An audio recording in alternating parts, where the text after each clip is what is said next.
നമ്മുടെ കേരളത്തിൽ നിന്ന് മാറി നിൽക്കുന്ന ആൾക്കാർക്കായിരിക്കും നമ്മുടെ കേരളത്തിലെ ഫുഡിനെ പറ്റി ഭയങ്കരമായിട്ട് ഫീലിങ്സ് അല്ലേ. So let's have some Udupi special world's one of the best masala dosa guys. ഇവിടെ ഉടുപ്പിയിൽ വന്നിട്ട് മസാല ദോശ കഴിച്ചില്ല എന്ന് പറയുമ്പോഴേ ഭയങ്കര മോശമായി പോകും. ഞാനപ്പോൾ നല്ലൊരു കട അന്വേഷിച്ച് ഒരു നല്ലൊരു ഒത്തൻറ്റിക് കട നേടിപ്പിടിച്ചു.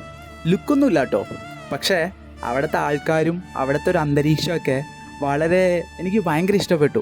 എനിക്ക് വീട്ടിൽ ഓർമ്മകളൊക്കെ വന്നു. നല്ല മണമായിട്ടുള്ളൊരു മസാല ദോശ ടേബിളിൽ അങ്ങോട്ട് എത്തി. വെറും 55 രൂപ മാത്രമേ ഉണ്ടായിരുന്നുള്ളൂ ആ ദോശയ്ക്ക്.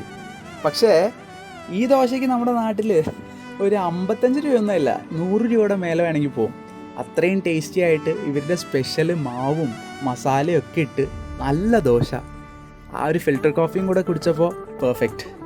ഇങ്ങനെ നമ്മൾ പുറത്തൊക്കെ പഠിക്കുമ്പോഴാണ് നമ്മളെ വീട്ടിൽ അമ്മ ഭക്ഷണം ഉണ്ടാക്കി വെക്കുമ്പോൾ വേണ്ട എന്ന് പറഞ്ഞ് അത് വേണ്ട അമ്മ ഞാൻ ഇനി കഴിക്കണില്ല എന്ന് പറഞ്ഞാൽ അമ്മയ്ക്ക് എത്ര വിഷമം ഉണ്ടാവും അല്ലേ.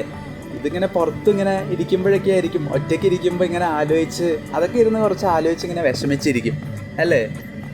ഞാനും അങ്ങനെ കുറച്ച് നേരം ഇരുന്നു. അപ്പോൾ ശരി എന്നാൽ ബൈ, വേറെ വീഡിയോയിൽ കാണാം.